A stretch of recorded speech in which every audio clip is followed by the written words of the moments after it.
뾰로로 안녕하십니까. 내일부터요 정말 많은 비가 쏟아진다는 예보가 나왔더라고요. 다들 주의하시길 바라면서 진실 추적자 사건 반장 시작합니다. 자, 지난 서울 미아동의 한 마트에서 진열돼 있던 흉기로 60대 여성을 살해했던 김성진. 자, 검찰이 오늘 사형 구형했습니다. 김성진이 교도소 가려고 사람 죽였다고 했는데 그 소원 그대로 들어주면 안 된다는 게 검찰의 사형 구형 이유였더라고요. 정말 맞는 얘기 아닙니까? 예? 하지만 어떤 결론이 기다리고 있을지 다 알고 계시죠? 자, 오늘 출연자 소개해 올리죠.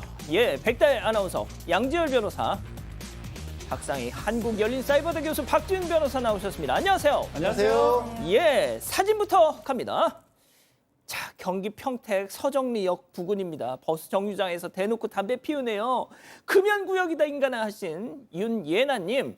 맞습니다. 서울 물레동 아파트입니다. 한 아이가 저런 꽃을 들고 탔길래 뭐냐고 물었더니 엄마가 아파트 화단에서 꺾어오라고 시켰어요. 라고 하더라고요. 아이고 좋은 거 가르친다 하신 신현주님. 자, 울산 중구입니다. 가로수에 커다란 풀이 나 있길래 가서 봤더니 세상에 옥수수 풀, 심지어 탐스러운 옥수수가 달렸지 뭐예요. 가로수에 길에다가 저걸 누가 심은 걸까요 하시는 안지연님.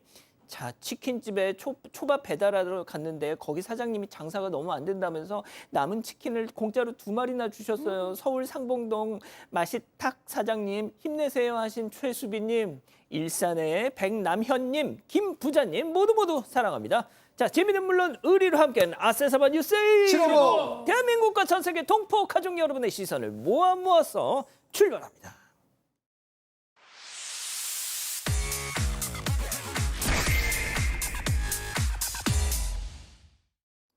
첫 번째 가볼까요? 사건 반장 보고 자수했답니다. 자, 지난주 금요일 사건 반장에서 제보로 전해드렸죠. 강남 한복판에서 일면식 없던 여성을 뒤에서 로우킥으로 폭행한 뒤에 도망친 그 괴한 사건 말이죠.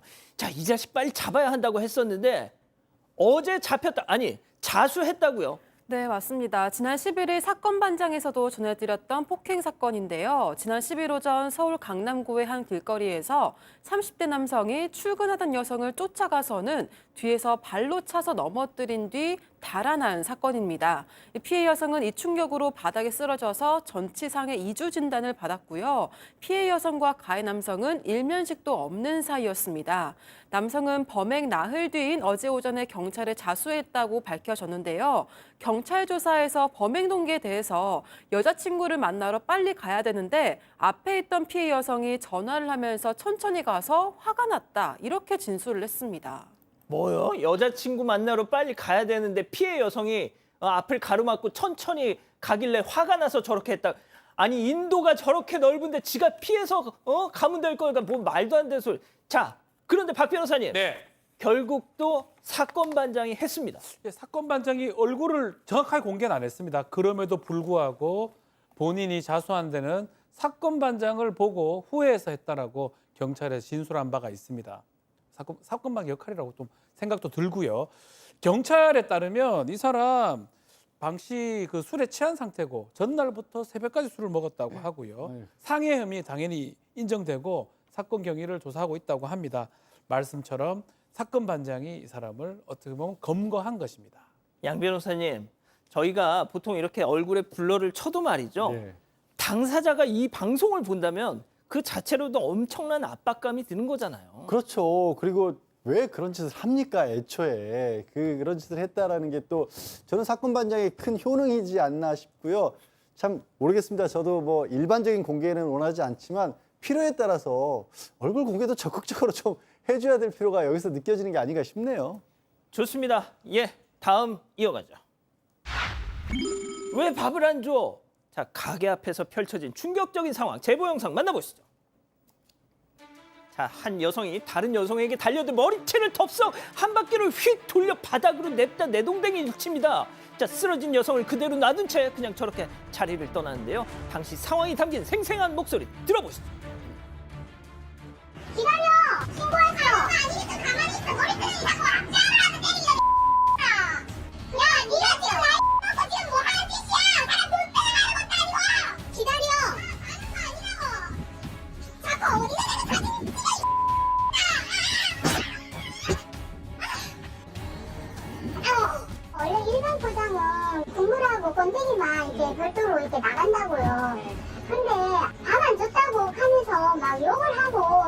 뭐 되냐고. 국밥집 하는 여는 아줌마의 밖에 안 된다 하고 막. 난 저번에 진짜 처음 봤어요. 그러니까 폭행 피해자가 식당 사장님, 가해자는 손님. 아니 그런데 도대체 뭐가 저렇게 화가 났어? 네, 이게 지난 5월에 경북 구미시에서 국밥집을 운영한 후 제보자가 겪은 일인데요. 20대 여성이 가게에 방문을 해서 국밥을 일반 포장으로 주문을 했다고 합니다. 일반 포장은 밥과 반찬 없이 국물만 비조리 상태로 나가는 거라고 하고요. 밥과 반찬이 포함되어 조리된 상태로 나가는 용기 포장과는 다르다고 해요. 제보자에 따르면 두 포장의 차이점은 메뉴판에는 써져 있지 않지만 원래 주문이 오면 손님에게 모두 설명을 해준다고 합니다. 여성은 국만 담긴 음식 포장 상태를 확인까지 하고 나갔는데 그런데 30분 뒤에 여성이 다시 오더니 제보자를 밀치면서 욕설에 폭언을 하기 시작을 했습니다.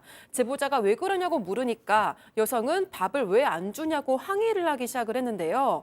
제보자에 따르면 일반 포장은 원래 밥이 없이 나가는 거고 손님들이 밥을 달라 그러면 서비스로 원래 드린다. 밥 달라고 안 하지 않았냐 이렇게 설명을 했지만 가게 밖에까지 나가서 아까 보신 것처럼 머리채를 잡는 등 폭행을 이어갔습니다. 아니 세상에 본인이 착각해놓고서 아니 그리고 밥 한 공기가 뭐 대수라고 그렇지 사람을 저렇게 두들겨 패요. 그러고 나서 또 대처도 제대로 안 하고 있는데 일단 제보자에 따르면 가해 여성의 부모가 경찰에 선처를 하면 사과를 하겠다고 그랬대요. 이거 순서가 바뀐 거 아닙니까? 사과를 해야 선처를 해주죠. 사과 못 받고 있다라고 하고 지금 전 피해를 입은 여성은 신경 안 드시고 계시고요.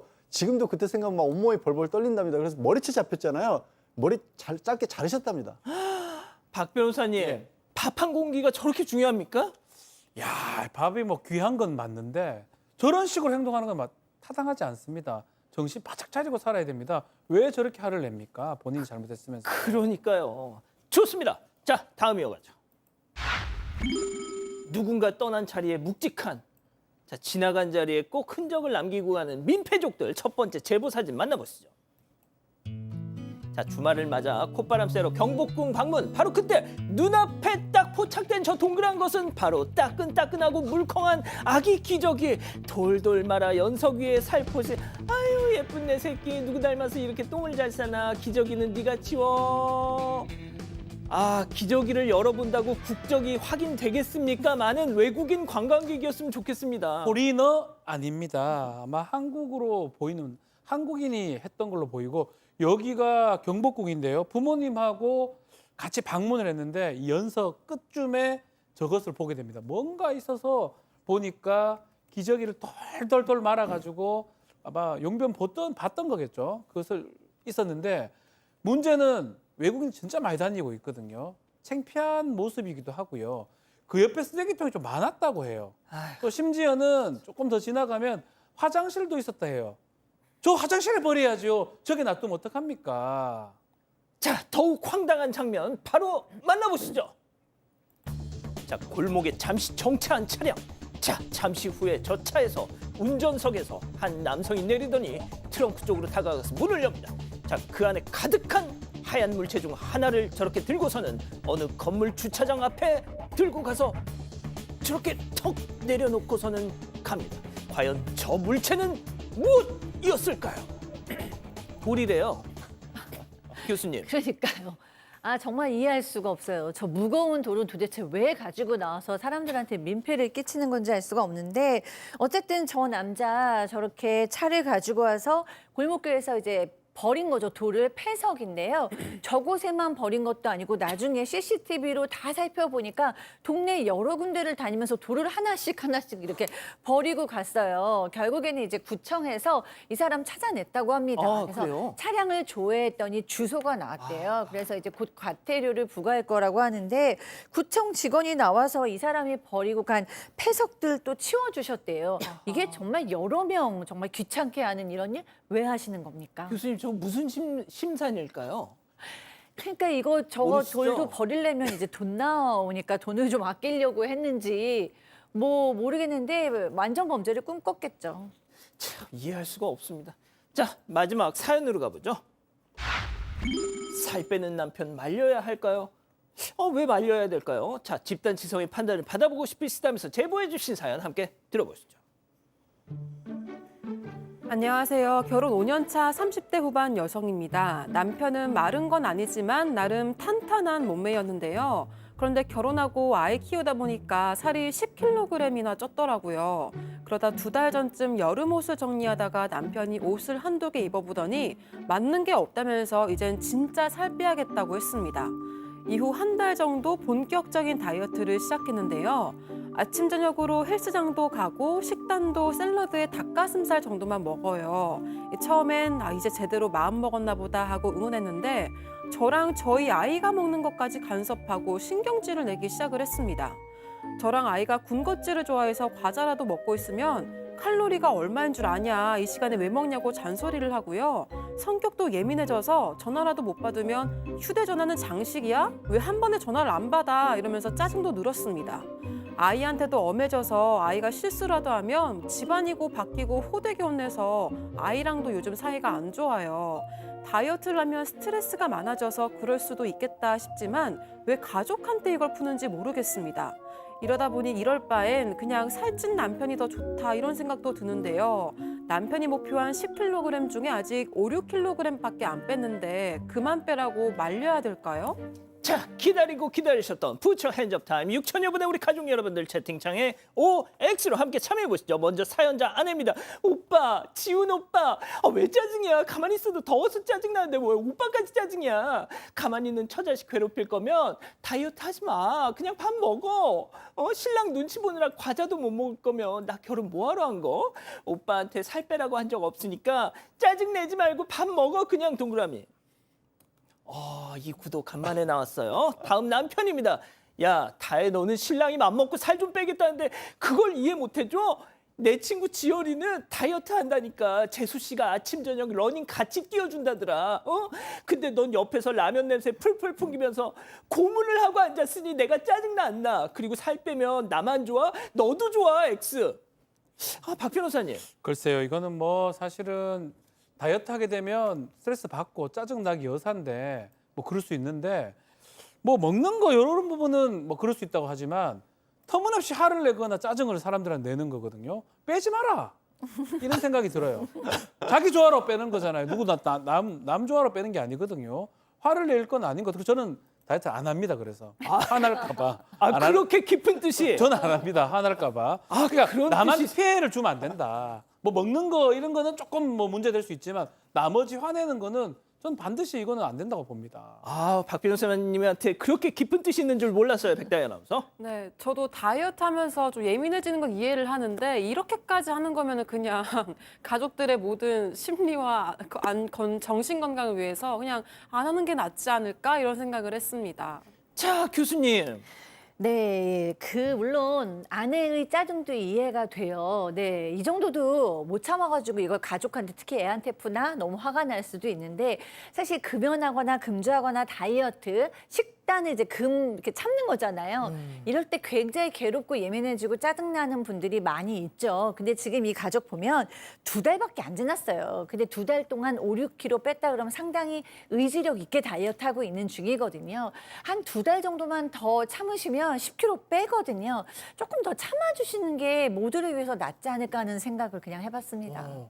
양 변호사님, 제가 찾아보니까 이 다이어트 할 때 이렇게 짜증내고 하는 그게 있더라고요. 행글이라고 하더라고요. 그래요. 저는 용어까지는 잘 모르고 또 이런 경우도 있어요. 탄수화물을 많이 갑자기 줄이게 되면 이제 뇌로 혈액 공급이 당분 공급이 안 돼가지고 맞습니다. 포도당이 짜증도 나고 줄어요. 포도당이 줄기 때문에 그래서 이제 머리도 아프고 짜증도 난다고 하는데 저는 일단 30대 중반에 아이를 키우다가 살이 좀 쪘다라면 이때 좀 줄여놓는 게 앞으로 길게 인생을 사는 데 도움이 될 것 같거든요. 근데 너무 급해요.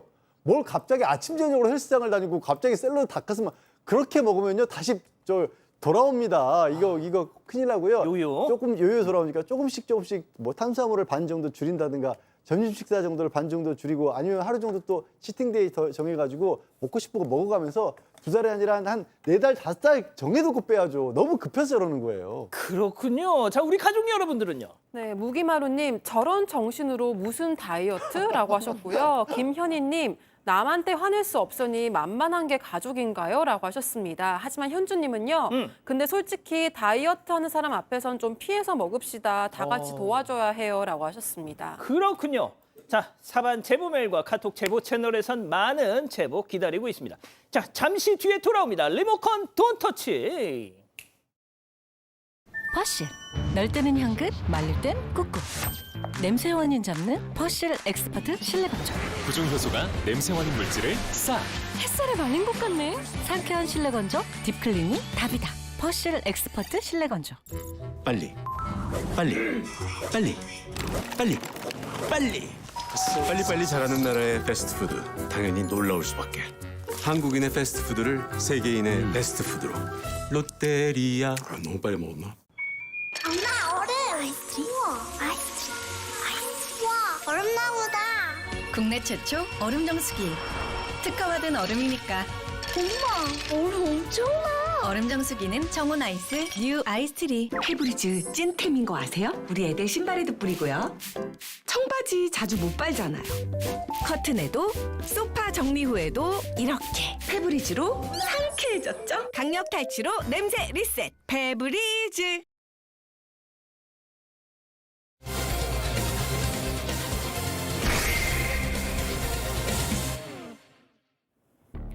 한 포토부스 매장입니다. 여성이 다른 여성에게 손찌검을 하더니 몸을 밀치고 발길질까지 합니다. 서로 머리채를 붙잡은 채 거친 몸싸움을 벌이는데요. 또 다른 여성들까지 가세하면서 난투극이 벌어집니다. 베트남에서 벌어진 이 폭행 사건은 현지 온라인 커뮤니티를 중심으로 파문이 커지고 있다고 하는데요. 도대체 그날 포토부스 안에서 무슨 일이 있었던 걸까요?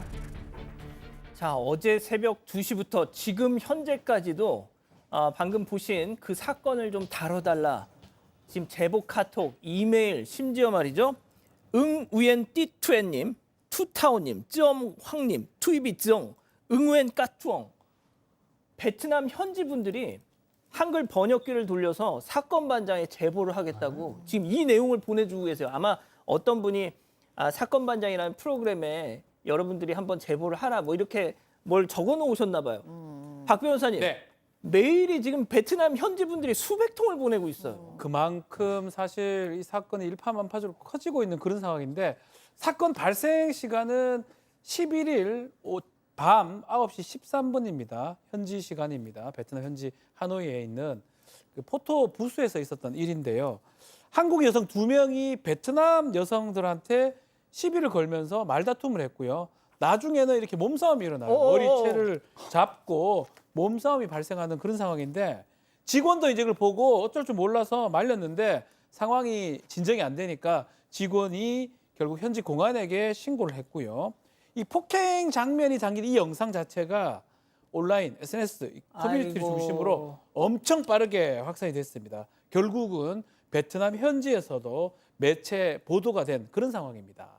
아유, 저래서 베트남 분들이 저희한테 메일을 보내고 있는 거였군요. 자, 근데 앞서 보신 영상은 2차 폭행 장면이었고 이미 포토 부스 안에서 1차 폭행이 있었다고요? 네, 이 포토부스 안에서 벌어진 폭행 장면이 영상으로 준비되어 있는데요. 당시 상황을 영상을 보면서 설명드리겠습니다. 예, 보여주시죠. 예. 네, 한국인 여성이 이렇게 사진 촬영을 하고 있는 베트남 여성들에게 조금 불쾌한 기색을 내비치면서 짜증을 내고 있는데, 그런데 이렇게 사진 찍고 있는데 이 베트남 여성의 어깨를 손으로 이렇게 찰싹 때리죠. 왜 때려? 네, 급기야 모자까지 이렇게 벗기면서 시비를 겁니다. 참다 못한 베트남 여성도 이렇게 맞대응을 하는데 두 사람은 이렇게 머리채를 잡은 채 격렬하게 몸싸움을 벌입니다. 이렇게 싸움이 포토부스 밖으로까지 번지면서 현장이 아수라장이 되는데요. 얼마 후에 기력을 잃은 베트남 여성들이 이렇게 풀썩 주저앉은 모습도 담겨 있고, 한국인 여성이 베트남 여성의 머리를 이렇게 주먹으로 내려치는 장면도 담겨 있습니다. 아니, 저희가 영상에서는 블러 처리를 했습니다만 원본 영상을 보면 한국인 여성이 사진을 찍고 있는 베트남 여성들을 향해서 뭐라고 이렇게 말하는 장면이 포착이 됩니다. 제보자들에 따르면 그 입모양을 자세히 살펴보니까 야, 빨리 나와! 라고 말하는 것처럼 보였다고요. 지금 저 포토부스에 어떤 일이었냐면 좀 설명을 드리면, 이게 예약한 시간이 있다고 합니다. 예약한 시간하고 결제를 해서 정상적으로 촬영을 하고 있는데, 그런데 그 뒤에서 입구에 서서 지금 보신 것처럼 빨리 나와 이렇게 재촉을 했던 겁니다. 그러니까 촬영 시간이 아직 남아 있었다라는 거예요. 그러니까 베트남 여성 입장에서 좀 당황해서 뭔가 좀 못못하고 있으니까 급기야는 저 한국 녀석이 아까 보신 것처럼 안으로 들어와서 주먹질을 하고 발로 폭행을 했고요. 이게 결국에는 이제 둘이잖아요. 처음에 한 사람이 그렇게 신랑에 보려다가 일행들끼리 몸싸움으로 이어졌던 겁니다. 밖으로 나와서는 베트남에서 머리를 잡고 바닥에 끌다가 발길질까지 하는 모습 봤고요. 직원들이 왔는데도 불구하고 이게 진정이 안 됐다가 결국에는 이 베트남 여성들이 주저앉았거든요. 그런데도 불구하고 머리를 주먹으로 때리는 모습까지도 다 같이 보신 겁니다. 저 베트남 여성 같은 경우는 그때 심지어 충격으로 음식도 지금 제대로 먹지 못하고 있다라고 그렇게 좀 호소하고 있습니다. 참. 이 수백 건의 이 제보 메일 중에는 한국인 여성으로 추정되는 그 인물의 얼굴, 직업, 약간 진짜 구체적으로 이렇게 설명을 해 놨더라고요. 자, 그런데 그 가해자의 신상, 한국인 여성 가해자의 신상이 이미 베트남 현지에선 쫙 퍼졌다고요? 네, 그렇다고 합니다. 지금 이 여성들은 대기업의 계열사 혹은 1차 협력기관에서 단기 파견 나온 여성들로 알려지고 있어요. 근데 이 사람 뭐 사진, 회사, 뭐 SNS 다 뭐 흔히 뭐 신상 털렸다라고 얘기하잖아요. 이렇게 다 신상이 노출되었습니다.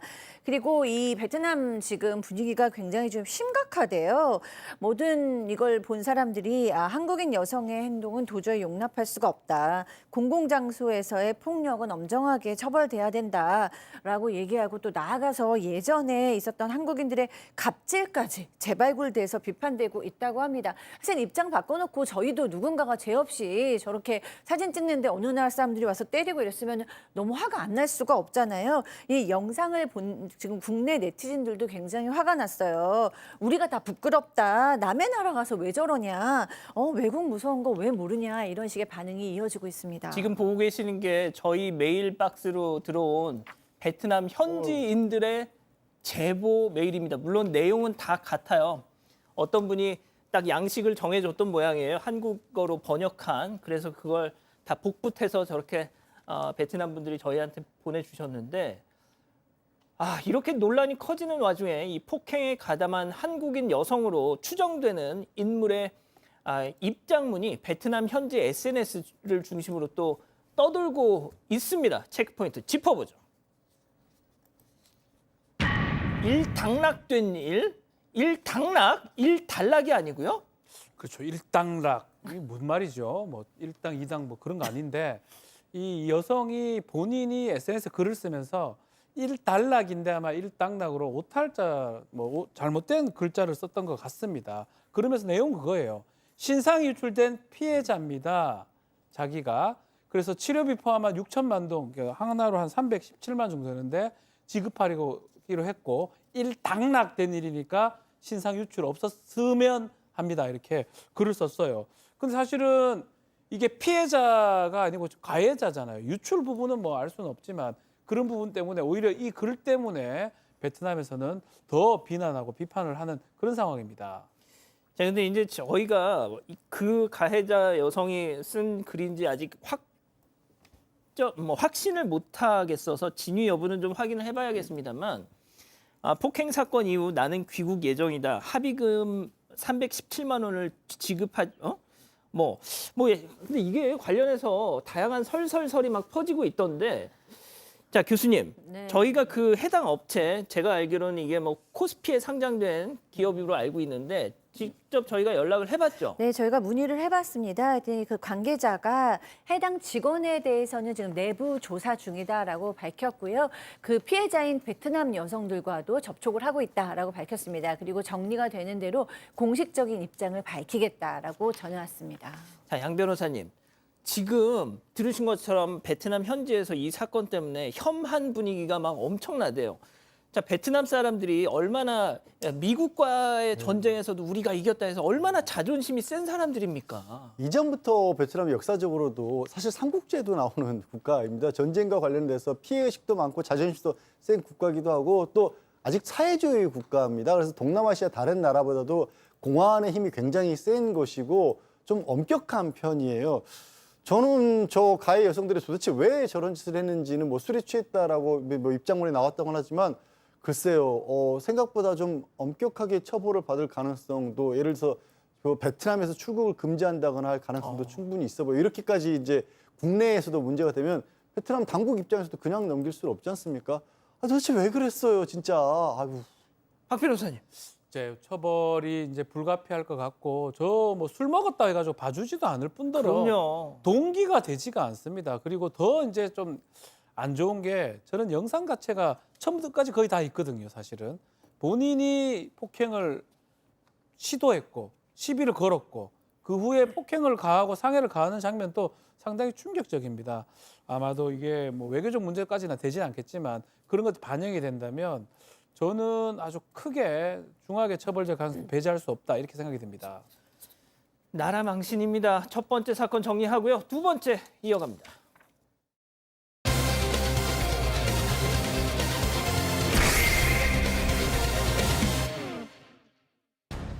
경북 안동의 한 고등학교에 무단 침입해 시험지를 빼돌리려 한 기간제 교사가 경찰에 구속됐습니다. 범행 당시 학부모도 함께 있었는데 자녀는 이 학교에서 줄곧 전교 1등을 해온 걸로 전해졌습니다. 시험 기간에 무슨 일이 있었던 건지 알아봅니다. 자, 1학기 기말고사가 시작되는 날 새벽에 경북 안동의 한 고등학교에 외부인들이 침입해서 시험지를 훔칠 뻔했던 사건이 발생했습니다. 자, 이 외부인의 정체 놀랍게도 그 학교 학생의 학부모 그리고 그 학교에서 근무했던 기간제 교사.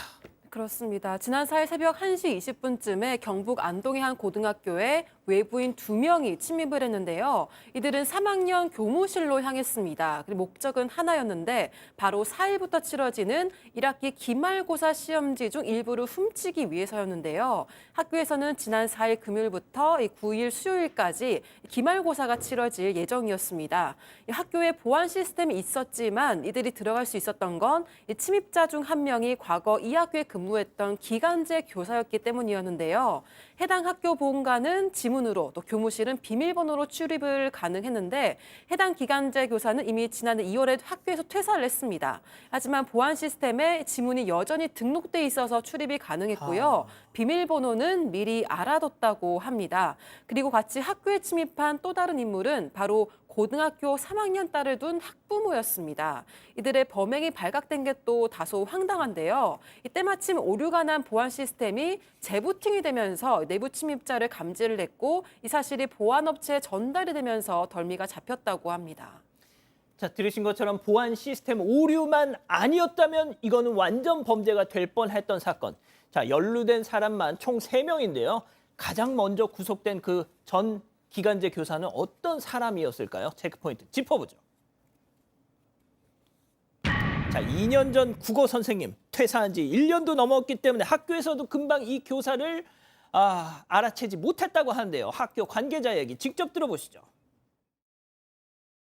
처음 세콤에서 인지를 해서 연락이 갔고 당직 근무자는 누가 이 시간에 들어오는지 이제 알아보기 시작했습니다.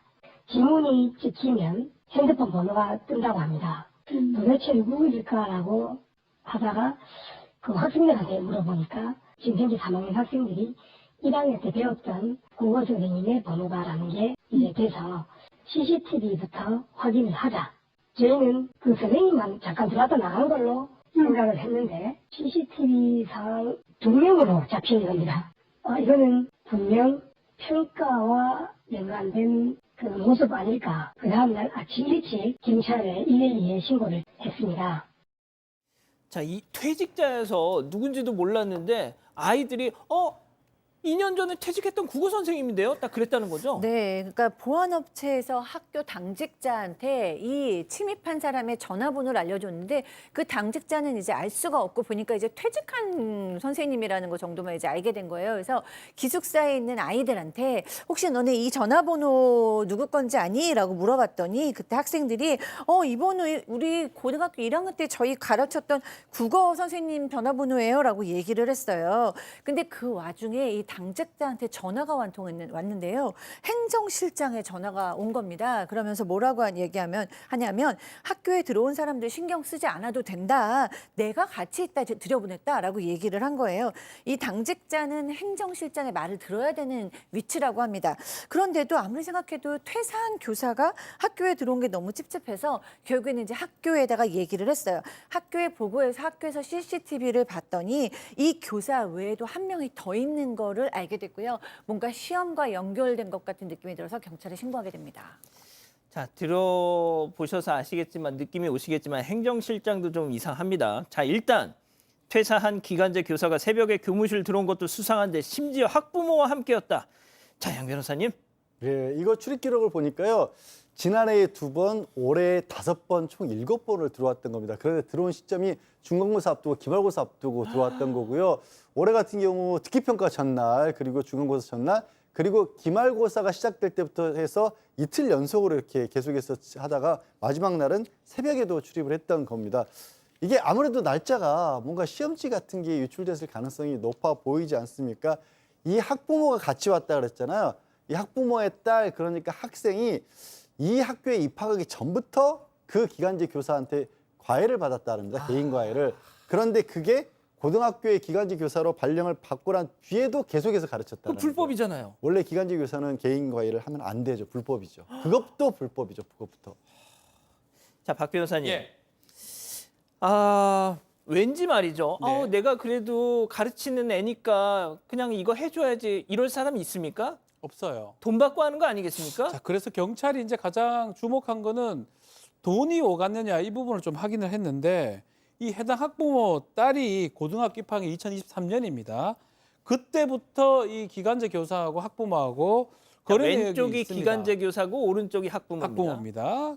거래 내역을 확보했는데 어느 정도 돈이 오가긴 오갔습니다. 경찰 얘기에 따르면 기간제 교사한테 총 몇 차례 얼마 간지 정확하게 알려드릴 수는 없지만 이게 수천만 원, 보도는 수천만 원 뭐 얘기 나오는데 그 정도는 아니다라고 경찰이 주고 있고요. 다만 몇 차례 송금이 된 거는 맞다라고 하고 또 일부 보도에 따르면 학부모는 이 금전 거래를 인정하면서 그냥 줬다라고 얘기를 하고 기간제 교사는 범행 대가로 받은 건 아니다. 조금 차이는 좀 있습니다. 그렇게 진술한 것으로 전해지고 있는 상황입니다. 자, 경찰은 현재 이 부모에게서 시험지를 건네받은 혐의를 받는 이 고3 학생, 그러니까 전교 1등을 한 번도 놓치지 않았다는 그 고3 학생도 입건했다고 하는데요. 자, 이 학생이 보통 학생이 아니었기 때문에 그 해당 학교는 지금 충격에 빠졌다고 합니다. 학교 관계자 얘기 더 들어보시죠. 해당 학생이 아주 모범적인 태도로 학교 생활을 잘했습니다. 성적도 최상위권이었습니다. 어머니가 학교에 그래도 여러 가지 행사에 참여를 하시고 그랬던 어머니라서 선생님들, 우리 교직원들, 학생들의 충격은 참 너무 큽니다. 어제 학업성적관리위원회에서 학교에서는 1, 2, 3학년 모든 학년의 이 학생의 성적을 0점 처리하는 것으로 결정을 했습니다. 그리고 퇴학 결정도 했고요. 와, 교수님. 네. 전교 1등 하던 여학생. 자, 들으셨죠? 빵점. 뭐 그건 오케이. 퇴학 결정했답니다. 그러니까요. 도대체 이거를 예상을 못했던가라는 생각이 좀 들고요. 현실적으로도 그리고 심리적으로도 교육적으로도 도리어 이 부드러진 모성애가 아이를 망친 꼴이 되었죠. 그런데다가 이 아이가 뭐 전교 1등을 좀 석권한 아이라는 거고 이 부모님도 학교 일에 너무 적극적이었기 때문에 모두가 지금 너무 충격을 받았다는 거예요. 지금 고3 아이면 이 아이만 충격을 받은 게 아니라 그 학교에 다니고 있는 모든 아이들이 큰 충격을 받은 상태로 지금 지장을 안 받기가 어려워요. 예. 이 학교가 전교생이 100명밖에 안 돼서 반이 적다 보니까 더 내신 받기가 치열하다고 합니다. 물론 내신을 잘 받으려고 좀 하향 지원하는 학교로는 알려졌는데 어쨌든 전교 1등을 유지하려면 굉장히 좀 경쟁이 치열하죠. 이 학생 지금 뭐 완전 0점 처리되었고 퇴학 조치됐다고 하는데 글쎄요 이제 학교 전체가 너무 큰 사건을 맞닥뜨려서 헤어나기 쉽지는 않을 것 같습니다. 자, 앞서 그 3분할 사진 다시 한번 좀 보여줘요.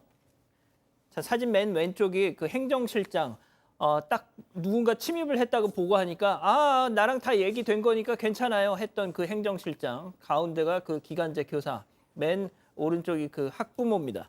자, 양 변호사님, 일단 저 3명은 경찰에 구속이 됐고요. 그 고3 딸도 지금 입건이 됐습니다. 저는 이 학생도 이게 어떻게 해서 입수가 된 건지 알고 있었을 거 아닙니까? 그러면 아마도 딸도 업무방해 혐의를 피하기가 어려울 것 같고 구속된 지금 2명 같은 경우에는 3명 같은 경우 일단 교사하고 학부모는 건조물 침입했죠. 그리고 업무 방해했죠.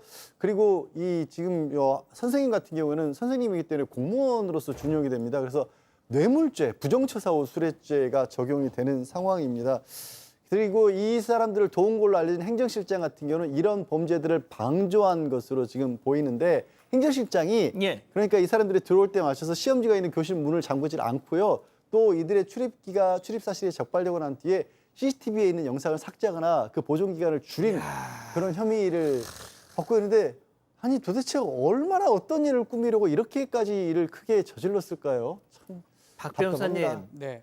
이게 그렇게 목숨을 걸어야 될 정도로 저렇게 중요한 겁니까?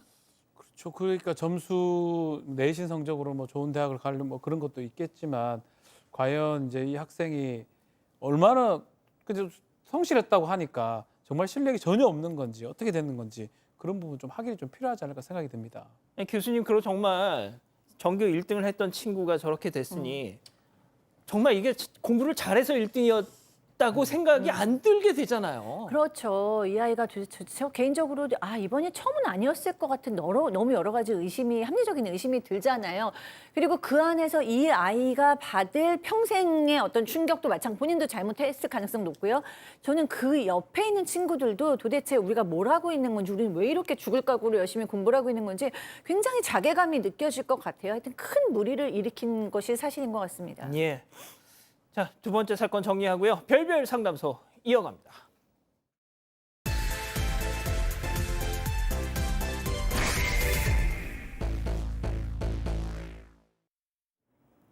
만삭의 여성이 부지런히 밥상을 차립니다. 잠시 뒤 한 여성의 자리에 앉아 식사를 시작하는데요. 그런데 밥을 먹던 여성이 말을 건네자 임신부가 갑자기 배를 움켜쥐며 고통을 호소합니다. 두 여성 사이에 대체 무슨 일이 있었던 걸까요? 자, 사반 가족분의 제보인데요. 한 여성과의 갈등이 무려 수십 년째 이어지고 있답니다. 일단 이 사연자분은 50대 여성이고요. 홀 아버지 밑에서 세 자매가 같이 자랐다고 합니다. 그런데 이 제보자분이 공부를 곧잘 해서 서울에 있는 여자 대학교에 갈 정도의 성적이 나왔다라고 합니다. 근데 지금 가정 형편이 좋지 않아서 아버지한테 첫 번째 등록금만 좀 내달라고 그렇게 간청을 했대요. 아버지가 처음에는 들어줄 듯 하다가 갑자기 대학 가지 말고 그냥 돈부터 벌어라 이렇게 입장이 바뀌었답니다. 알고 보니까 예. 큰언니가 제 서울대 아니면 보내지 마라. 괜히 헛바람 된다. 이렇게 얘기를 했던 게 결정적이었다고 하는데 참 어처구니 없는 건 정작 큰언니 본인은 장렬합시고 그냥 전문대학교를 또 다녔답니다. 아, 진짜 이거 뭡니까 이게? 네, 제보자는 고등학교를 졸업하고 나서 스스로 등록금을 마련해서 대학교에 입학을 했고요. 졸업 후에는 대기업에 취직을 해서 상사였던 그 남자와 만나서 결혼을 했습니다. 이후 첫 아이를 낳고 둘째까지 임신을 해서 만삭이던 어느 날에 갑자기 큰언니가 배가 고프다면서 찾아와서는요. 제보자한테 밥을 차려달라고 해서 제보자는 불편한 몸을 가지고도 밥상을 차려줬습니다. 그런데 큰언니가 제보자에게 너 배가 왜 이렇게 크냐, 살 너무 많이 쪘다, 그러다 제부 바람나겠어, 이런 이야기를 한 거예요. 제부 바람나겠다? 네, 급기야 큰언니는 만삭인 제보자에게 너는 애욕심도 참 많다, 지금이라도 수술받아, 이렇게 입에 담을 수 없는 선을 넘는 말까지 퍼부었습니다.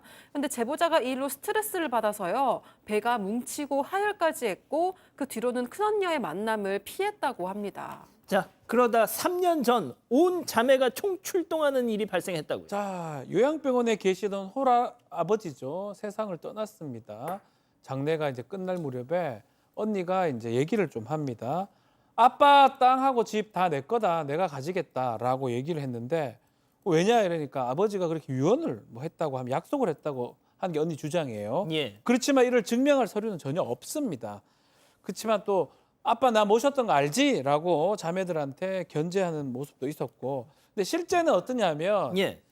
이혼해서 그 후에 갈 데가 없어가지고 3년간 아버지 집에 얹혀 살았어요. 아, 장녀가. 큰언니가 이혼했어요? 예. 아. 근데 본인이 모신 것처럼 그렇게 얘기를 했고 다만 이 제보자 포함한 나머지 자매들은 큰언니 말이 곧 법이다 해서 별말 없이 수긍을 했다고 합니다. 아, 이 큰언니라는 사람의 그립이 상당했던 것 같은데, 자, 그런데 얼마 뒤에 그 아버지의 숨겨진 재산이 드러났다고요. 네, 그렇습니다. 은행으로부터 연락이 왔어요. 근데 아버지 명의로 3천만 원 통장이 있었던 겁니다. 아무도 몰랐어요. 그런데 이제 자매들이 회의를 했어요. 이 돈을 어떻게 할까? 그래서 똑같이 나눠 갖자라는 결정이 났습니다. 그래서 큰언니가 일단은 맡아 있기로 했어요. 근데 몇 달이 지났는데도 돈을 안 나눠주는 거예요. 그래서 이 제보자께서 그 돈 어떻게 됐냐라고 이제 물어봤어요. 그랬더니 큰언니가 갑자기 이거 돈 나누지 말고 그냥 나 환갑기념 우리 여행을 다 같이 떠나자. 그렇게 얘기를 했는데 이 제보자는 별로 여행을 가고 싶지가 않아서 나는 여행 안 가고 싶으니까 그냥 내 몫은 돈으로 줘라고 얘기를 했어요. 그때부터 이제 폭언이 시작된 거죠. 이 큰언니가 돈밖에 모르는 X, 이거 원래 엄마 아빠가 놔주려고 그러는데 내가 나눠주려고 그랬던 거다. 그러면서 굉장히 막말이 시작됐다고 합니다. 지금 교수님이 최대한 막 순화해서 말씀하셨는데 이 돈에 환장한 X야. 아빠가 놔주고 내가 진짜 막 그래도 언니여서 니들한테 좀 떼어주려고 했는데 이 돈에 막 환장한. 자, 그날 이후 이 제보자 막내 동생을 향한 따돌림이 시작됐다고요. 네, 큰언니는 제보자 연락처를 차단했을 뿐만이 아니라 다른 자매들한테 뒷담화를 하면서 제보자를 고립시키기 시작을 했습니다. 하지만 제보자는 언니한테 좀 고개를 숙일 생각이 전혀 없었다고 하고요. 그런데 어느 날 둘째 큰언니의 프로필 사진을 봤는데 좀 깜짝 놀라는 일이 있었습니다. 왜요? 큰언니의 딸이 결혼을 했는데 자신만 빼고 다른 언니들이 모두 참석을 한 거예요. 그래서 둘째, 셋째 언니들한테 물어봤더니 아, 너도 큰언니 성격 알잖아. 절대 부르지 말라고 해서 못했어. 이렇게 얘기를 했습니다. 이후 제보자들이 대기업에 취직을 했을 때는 큰언니가 계약직 같더라. 이렇게 조금 비꼬는 헛소문까지 퍼뜨렸다고 합니다. 박 변호사님, 예. 이 큰언니란 사람이야 왼수라 쳐도 네. 나머지 둘째, 셋째 언니들까지 왜 이랬을까요? 좀 이상하죠. 그 이유를 곧 알게 됩니다. 그 3천만 원 알고 보니까 예. 이 언니들끼리 같이 나눠 가졌던 거예요. 제보자만 빼고. 그래서 좀 같은 편이 좀 됐던 것 같고 나중에 친척 어르신을 통해서 이걸 알게 됐다라고 합니다. 제보자가 이 큰언니한테 연락을 시도했는데 전화는 끝내 안 받았다고 하고요. 또 다른 언니들한테 얘기를 하니까 우리는 모른다. 큰언니가 알아서 한 일이다. 이렇게 선을 그었다고 합니다. 오히려 너 돈 때문에 꼭 그래 가족 분란 일으켜야 되겠냐라고 제보자 탓을 했다고 하고요. 나중에 보니까 그 사이에 이 세 자매가 놀러도 갔다 왔고 이 제보자 빼놓고 SNS에 뭐 사진이나 이런 것도 올리기도 했다고 합니다.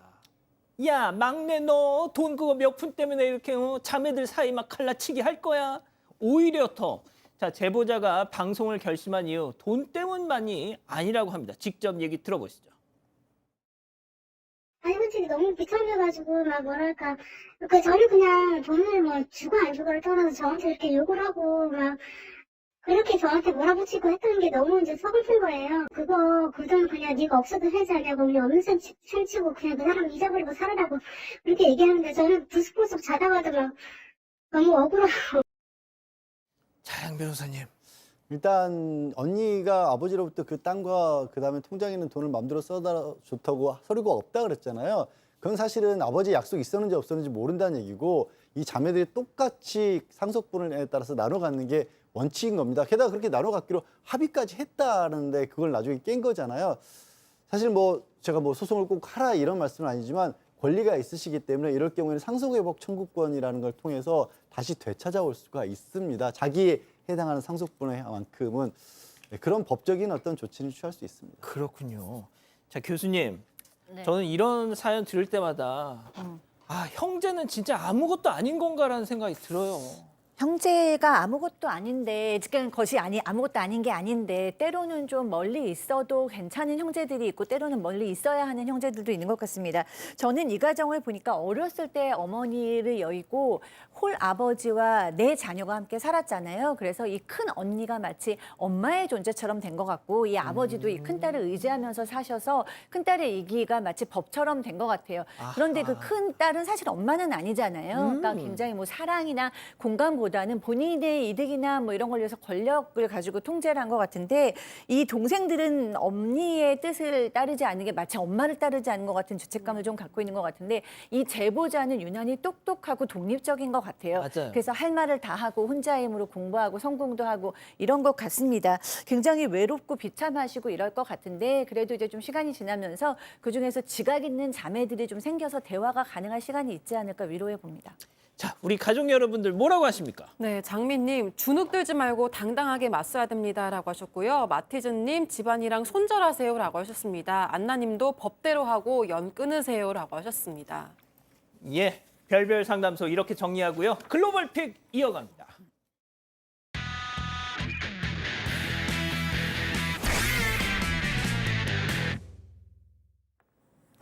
자동차 여러 대가 고가도로 위를 지나가고 있습니다. 그때 언덕 위에서 내려오던 트럭 한 대가 이렇게 중앙선을 침범하는데요. 네, 속력을 줄이지 못하고 미끄러져 내려온 트럭은 결국 앞서가던 빨간 자동차의 뒷부분과 이렇게 충돌을 합니다. 그리고 트럭은 충도로에 비틀비틀 도로 위를 계속 달리고요. 튕겨나간 빨간 자동차는 고가도로 아래로 이렇게 추락했는데요. 이거 어떻게? 네, 결국 이 트럭 도로 위에 운반 중이던 아이고. 물질들을 와르르 이렇게 쏟아져 버렸습니다. 조사 결과 사고 원인은 브레이크 고장이었는데요. 놀랍게도 이 사고로 생명을 잃은 사람은 다행히 없었다고 합니다. 아, 저 빨간 차 괜찮아요? 네. 와, 다음 이어갑니다. 자, 정막이 흐르는 거실 안입니다. 여성 한 명이 소파 위에 앉아 있는데요. 자세히 보니까 고양이 3마리 보이세요? 같이 있습니다. 그런데 갑자기 고양이들이 동시에 한 곳을 바라봅니다. 왜요? 귀를 쫑긋 세운 고양이들이 두리번 주위를 살피다가 몸을 이렇게 세웁니다. 그리고 그 외에도 여러지를 눈치를 보더니 화들짝 놀라면서 자, 놀랍니다. 그리고 주랭랑을 칩니다. 그리고 그 순간 네, 고양이들이 도망치자마자 벽에 붙어있던 타일이 와르르 떨어졌고요. 거실은 순식간에 아수라장이 됐습니다. 하마터면 여성이 크게 다칠 수 있는 상황이었는데 미리 고양이들이 알아챈 덕분에 간발의 차이로 사고를 피했습니다. 교수님, 근데 저도 이제 고양이를 키워서 아는데 고양이들은 그냥 지들만 도망가요. 아 진짜예요? 나 이거 보면서 고양이 키워야겠다 이렇게 생각했는데 아닌 걸로요. 보시면은 네. 막 이제 그 주인을 뭐 이렇게 끌고 간다거나 그런 게 없이 그냥 지들이 갑니다. 농담이고요. 자, 다음 이어갑니다. 자, 힘차게 보트가 달리는데 그 앞에 보이는 소년 보이시죠? 흔들리는 보트 위에서 편안한 모습인데요. 자, 그런데 이 소년 보트가 움직이는 리듬에 맞춰서 손을 뭐 하는 거야? 흔들고 앞뒤로 팔을 휘젓기도 합니다. 뭐 하는 거예요? 자, 여기는 매년 8월에 열리는 인도네시아 전통 보트 경주 파쿠 자일루에서 포착된 장면입니다. 소년이 저렇게 뱃머리에 서서 선수들이 노를 젓는 동안 사기를 북돋아주는 역할을 맡은 거라고 합니다. 저렇게 하면 사기가 돋아지나요? 네, 그런 모양이에요. 손을 흔들고 팔을 휘젓는 이 동작, 소년이 배 위에서 즉흥적으로 만들어낸 안무랍니다. 오는 8월엔 소년이 어떤 춤을 선보일지 기대되는데 댄서로 계승하려나요? 박 변호사님. 저게 댄스라고 보기에는 저게 넘어지지 않으려고 살짝만 하거든요. 이거 불안해요. 좀 시원시원하게 쳐줘야 되는데 저러면 뒤에 사람들이 힘이 나를까요? 손만 까딱까딱거리는데 저는 이상합니다. 예, 보트볼. 자, 마지막 영상 이어갑니다. 미국의 한 낙타 농장인데요. 이곳엔 무려 21마리의 낙타들이 살고 있습니다. 수많은 낙타 중에서도 주인이 가장 아끼는 낙타는 바로 페이라고 합니다. 특별한 이유가 있다고 하는데요. 확인해 보시죠. Faye. Hey. Can you say hey? Hey. Hey? Hey. 네, 방금 들으신 것처럼 페이는 주인이 이름을 부르면 헤이라고 대답을 하는데요. 그런데 이 농장에는 말하는 낙타가 한 마리 더 있다고 합니다. 이것도 들어볼까요? Georgia, say hi. Hi. 네, 이 낙타 이름은 조지아입니다. 사실 이 낙타들이 실제로 앵무새처럼 사람의 말을 따라하는 건 아니고요. 그럼요. 어린 낙타들이 내는 높고 짧은 발성이 사람이 말하는 것처럼 들리는 거라고 합니다. 자라면서 목소리도 바뀐다고 하니까 들을 수 있을 때 더 자주 말을 걸어야겠네요. 박 변호사님. 뭐 이런 거 같은데? 예, 좋습니다. 사랑하는 사건반장 가족 여러분, 시원한 밤 보내시고요. 저희는 내일도 사반 750 저녁 7시 50분에 다시 옵니다. 안녕히 계십시오.